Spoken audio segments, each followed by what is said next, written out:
Everyone has different views on preparing for retirement.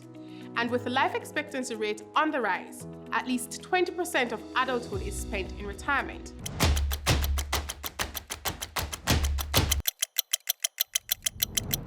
According to the FSC, the coverage in private pension arrangements in Jamaica is just about 10.36% of the employed labor force.